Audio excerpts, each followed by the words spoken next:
Who do we have with us today? We have this young gentleman that hails from New York, and he has produced Keith Wonderboy Johnson, and he's in a group that's doing some great things. None other than our brother from the East Coast, Jarod Romain. Welcome to the Wake Up Morning Show with Dr. LT and Robert Earl Dean.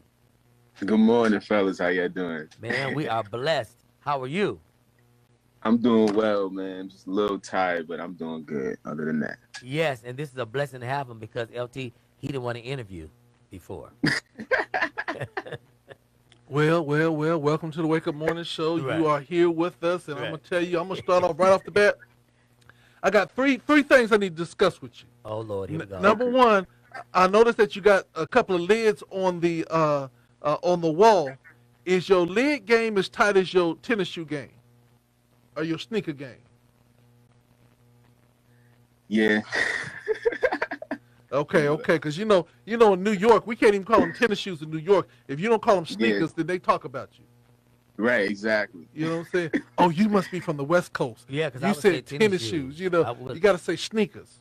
You know what I'm saying? Sneakers. And you got to say it a certain Okay, way. and what's another name for sneakers? Tennis shoes. Besides that, has been another name. There's always more than two. I don't know. Kicks. They Kicks? say kicks nowadays. Okay. There we go. Okay, so here's my other thing, and this is supportive information. I'm flying into New York City. I want to go to a small jazz club and eat and have a good meal. Where do I go?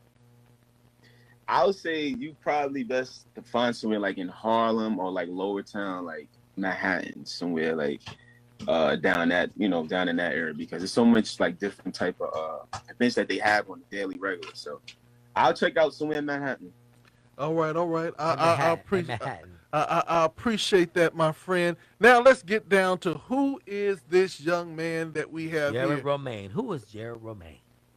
All right. Well, I'm a singer slash producer slash musician slash mix engineer slash. I pretty much do it all. And was born and raised in New York. My birthday's October 7th. And I was raised in church. I started out in church, at my home church, being the drummer. Then I went from the drummer, then being the organist, and then I went from being the organist to producing and things like that. And I'm just grateful for the things that God has did for me so far, man. I'm young, but God is blessing me so much, man. I'm just excited, bro. Yes, it's like everybody starts on the drums. The people that All the time. that keep the beat, to keep everything together. Well, right, all the time. let me just start off by saying it that that the drums, especially in the Kojic church, not only the church bought the drum set, and all the parents had to do is buy the sticks. Right. So it was a little bit more cheaper to have your kid play the drums than to have them play the keyboard or the bass or whatever. So right. They're like, give that boy some sticks and let him play. And we thank God that you could keep time because there's so many parents that will give their kids them sticks. Oh, Lord. And the choir be all off beat, and everything. And it drives you crazy because you got to smile and encourage a young person. Go on, baby, play them drums for Jesus. You want to say, get a tambourine or something. So brother, growing up in New York, let's talk about your experience of growing up in New York, because everybody got this real gully story about how they grew up in New York. How was growing up in New York for you? It was challenging because living in New York, you got to deal with a lot of gangs. There's a lot of peer pressure, and if you're not if you don't act like the normal kid that get fly, hang out with the popular people, you're considered a cornball, quote unquote, or lame. So when I was coming up, I was always into music. I was around those type of people, but I always kept my distance. Everybody knew how I was. It was yeah, that's Jarod. That's the church boy. He played the piano at the drums, bass at the church. Don't mess with him. He's a lame. They used to call me that. But now when I look around, all the people that used to call me that, they're either dead, in jail, they walking around looking crazy, no college degrees, nothing. So pretty much living up here, it's kind of challenging, but it's actually a learning experience. If you can live in New York, you can pretty much live anywhere, man. If you can make it there, you can make it anywhere. Okay, so anywhere. Let me ask you a question, brother. I went to New York one time in the dead of winter, and there's two places I don't like being in wintertime. One is Chicago, and the other is in New York. knew it. And there's two places, or one place I don't like to be in the summertime, and that is in Arizona.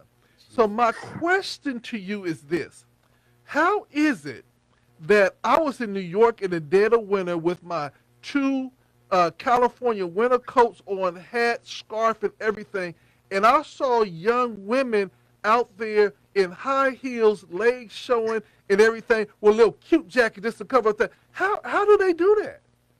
I'll be asking the same thing, because it's like, even like when you go out on the weekends in the wintertime, you see that all the time. You see women with the little dress on, and it's like, 10 degrees outside. They like, I'm warm, knowing they freezing.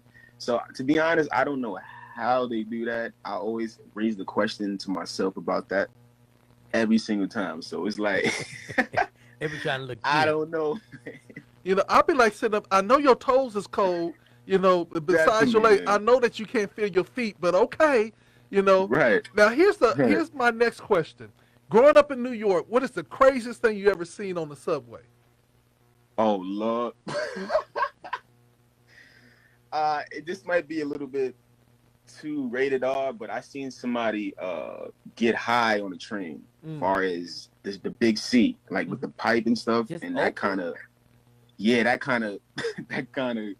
disturbed me a little bit. That's a bold Yeah. spirit. See. I've seen a lot of stuff up here. You'll see anything, man. Yeah, I'll be like sitting up there using the church finger. I'm like, I'm gonna go to the next cart. Yeah, that's what I did. Yeah. Wow. So That thing, it kind of disturbed me, man. So what attracted you to music? Okay, to be honest, my family, because Keith Wonderboy Johnson is my mom's first cousin, which make me and him second cousins. Right. So my family's church is where my grandfather was the pastor. So that's where Bishop Jarod McFadden came out of. We had like people like the Singing Stars coming out of there. Like a lot of quartet people came out of my home church in New York. So I was just around a lot of, great gospel, a lot of music. So it was just in front of me, and I just fell in love with it. So I was just like, I don't see myself doing anything else but music. So that's how, I fell in love with it. When I was little, I used to watch a lot of gospel tapes from like my church, a lot of gospel choirs, like the Mississippi Mass Choir, like all that stuff. It motivated me to just want to do music. So, if you wasn't doing music, what would you be doing? To be honest, I probably think I'll be doing some graphic designs, because that's a second hobby of mine. I really love graphic design, and a lot of people don't know that about me. I love graphic design. I do it on the low. Nobody knows that I do it, but I love graphic design. So yeah, if I wasn't into music, I'll be a top graphic designer by God's will. So man. you're just creative, because I'm hearing all this creativity, and it's just spinning and spinning and spinning. Let's talk about that group you're in that just came. You just came from out of town singing somewhere. Yeah, we just came from Norfolk, Virginia. So my group, we're named Unlimited. When we first came out, we was called JU2, which was the second generation of my mom's in them group. They was called the Johnson Unlimited, and we named the group JU2, in homage to them, because we used to be in a group with them, but we used to play fake guitars and stuff like that, and be on stage with them. And then we started. Wait a minute, did you say fake guitars? Yeah, the little plastic, the class act guitars. Okay. That you buy from like Toys R Us. Yeah. I thought you was gonna talk about the air guitar. Y'all like. So he's talking about as a child. Yeah. I'm just trying to find. In California, when they say fake guitar, they be like air guitar. They can play that mess out of air. Okay. Air band. Yeah. So I used to be on stage with them, and then they stopped singing, and then we was like, let's just start our own group, Right. And then we started singing, and then we started back up in 2015. We got a couple of releases out. We got about I think just recently the release that's coming is going to be the 7th release that we have. And we out in New York City, and we're up and coming. So I got two questions. First question is that you on the shirt, or is that somebody else? Oh yeah, this is actually my That's group the right group. here. This Okay, so that's the group. Yeah. Okay. Yeah, that's me. That's Keith. That's Teddy, and that's Rico. Okay, all right. Everywhere Nice we go, t-shirt. we're gonna be together. All right. Right. So, Yes, Doc. so here's the next question. You Yeah. said you grew up as a lane. Tell me the first girl that you wooed by playing. Oh Lord Jesus. I'm trying to remember, man. I It was was so 5 years many. old. I had to be at least, I think, really like 14 when I really got into, about 14, and like during that time, this girl really liked me for me, and I was kind of shocked because I was considered, The lane. the church kid. He's quiet, don't mess with him. He gonna try to bring you to church and all that. So I was there. I was about 14. You said again. I was 14. Yeah. Right. So you was 14, and she liked you for you. Yeah. What happened? Oh man, we we started going on dates because so when I was in high school, this is when I was like ninth grade, like freshman year, right? So on Thursdays we used to have half a days on Thursdays and things like that. So I used to get out at 12 o'clock every Thursday. So she used to sneak and come to my house on Thursdays, and we just have fun, vibe and eat food, watch scary movies and stuff like that. So are y'all still friends to this day? No, we're not. That's another story. Wow, We'll go praise on to God for that. That's a whole different story, man. We are not. So who are some of your musical influences? Ooh, okay. From the secular world, I would say Earth, Wind and Fire. I listen to a lot of old school music. Because you got old Pay school homage to a spirit. lot of old school music. Yeah, I say Earth, Wind and Fire, the Isley Brothers, Temptations, Donnie McClurkin, Keith Wonderboy Johnson, Rance Allen. Definitely, I'm a big Rance Allen fan. Yeah. Mississippi Mass Choir, Michael Jackson. It's so many. I can name. It's so many, man. I can name. So when I say so many, Rob, so many, man. So who would you want to work with, the dead or alive, if you had a chance to do it, opportunity? Who would they be? Ooh, not gonna hold you. I would say the Whispers. I'm not gonna. That's my favorite group, R&B group. They bad. But as far as gospel, Rance Allen, that would be one of the top people that I really would love. That I always wanted to work with because I love his style of music. He got a traditional style, Yes. but it's different. Yes. It's mainstream, but it's traditional at the same time.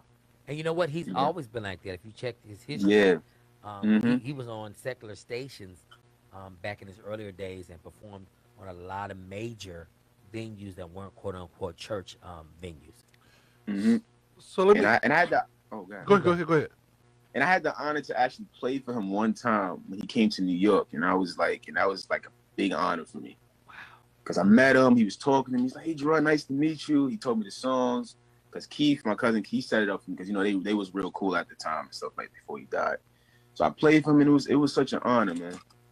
Well, let me tell you, I had an opportunity when we were at the Stellars to kick it with Keith for a minute. Your cousin crazy. He is crazy. Yo, he called me last night.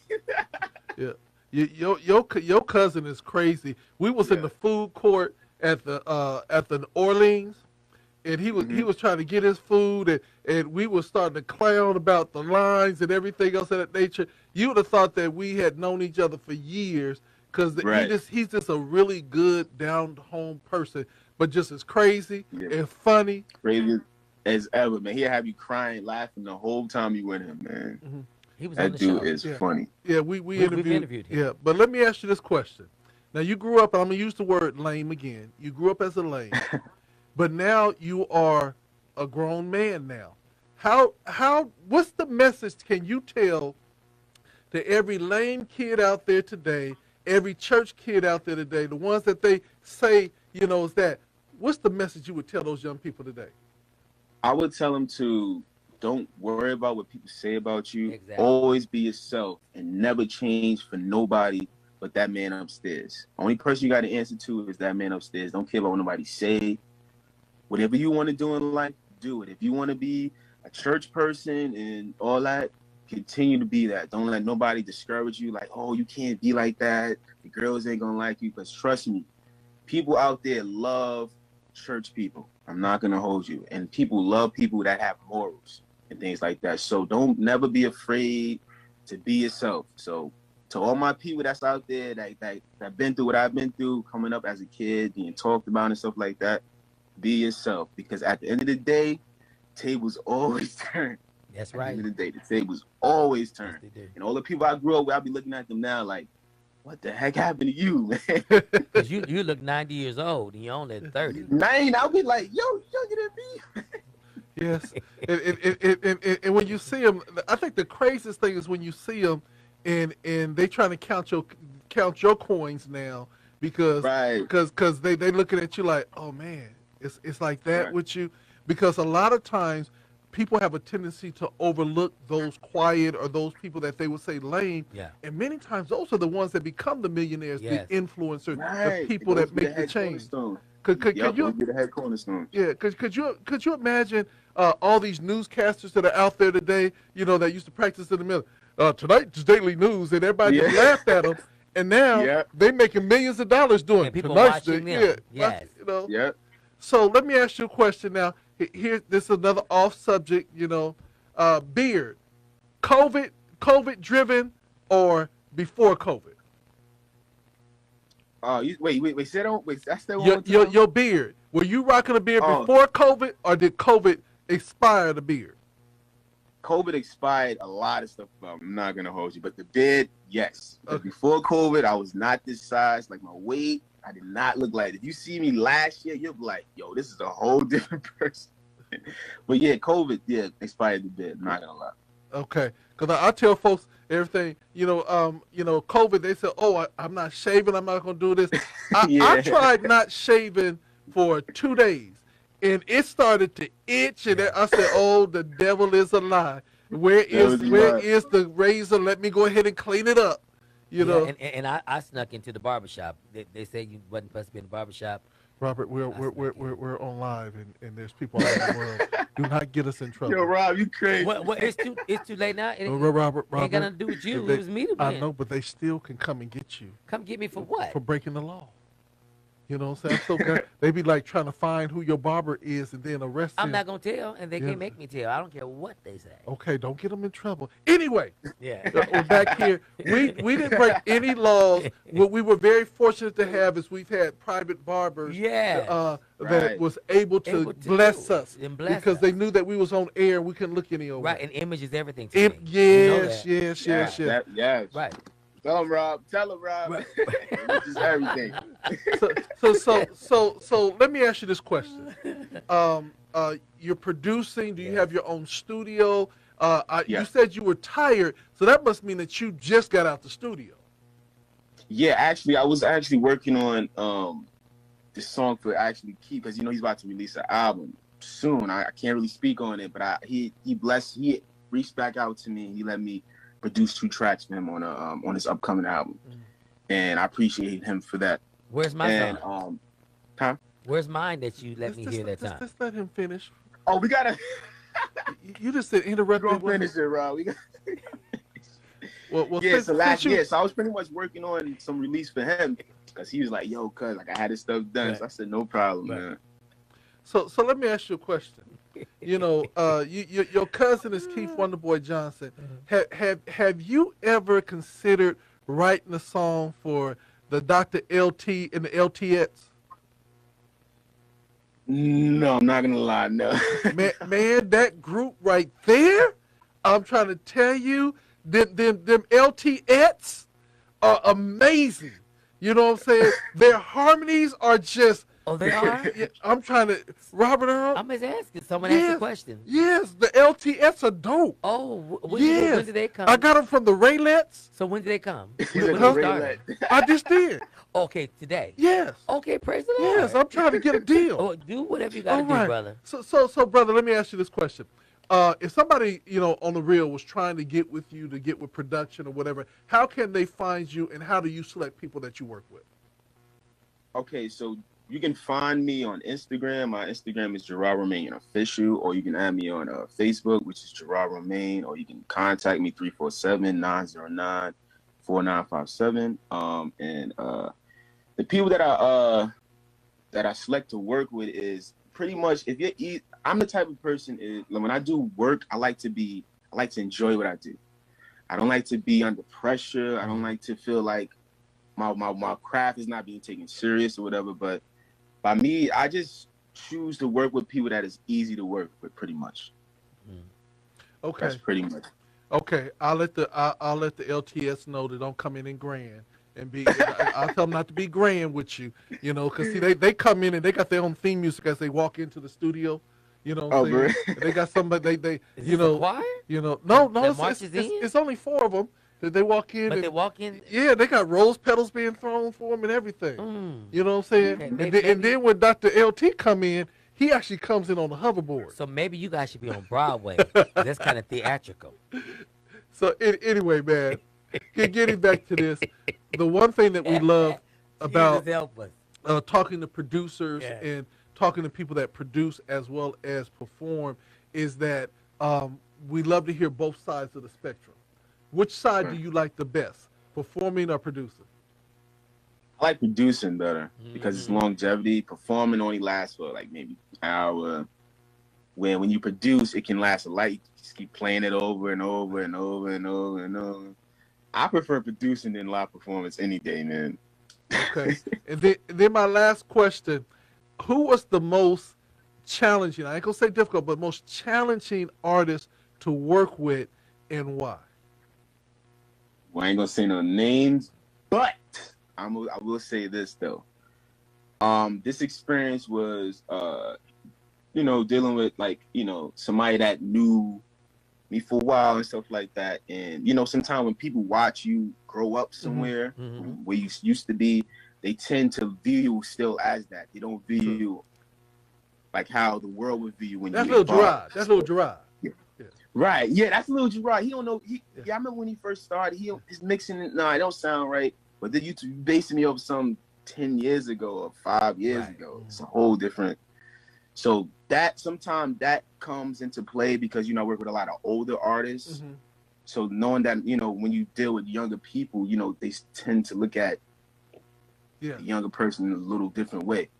So so that's pretty much it. It was just like the how can I say it? the viewing me as a professional or whatever. Like view Excellent. Because you work with a lot of quartets. Is that like your forte? Actually, right, yeah, pretty much. I do a lot of quartet. Yeah, I'm not gonna lie, it's a lot of quartet, but I do a lot of other stuff too. R&B? A lot of other stuff. R&B. I do stuff Rap? for like rap. I be sending stuff to commercials. You trying to get gaming music. I be trying to do it all, man. I say keep going forth. Do everything you want to do because every perfect gift came from God. People will try to put you in a box because you're in the church that you sing this and you sing that. Long as God is giving it to you and you know it's God, who can care less what people think, man? Because otherwise, your whole life will be trying to please everybody, and you won't be pleased, and you won't please God when you're pleasing other people. Amen. Yep. So we just thank you for finally coming on here because he was supposed to come on here a long time ago. I'm gonna tell it. Long time ago. And he was like, "Oh no, that's okay," and so I'm glad he did. So you didn't want to come on the show, bro? Oh, cool. Rob, it's like that. Yeah, and we've been playing this music for a while. Yeah, you know one of the things about it, and I will say this because I know a lot of producers are very humble and they're always behind the scenes. But I want you to know the reason why we need you on these shows like this, and I encourage you to do as many interviews as you can, is because there are a lot of young people out there that need to hear your story. They need to know who you are because I always tell sometimes that the life that you live, not only was it for your experience, but it's also for other people that are experiencing the same thing, and you could be that living, walking testimony. So I appreciate you. And the Jesus reason loves I why, definitely appreciate you guys too. I definitely do. and the reason why I asked you about all the different things is because everything that you shared with the audience today, there are going to be people that will look at this over and over again and use this as a reference because so many kids out there want to be the in crowd and realizing that they're giving their life away to what God wants them to do. Giving it all the way away, man.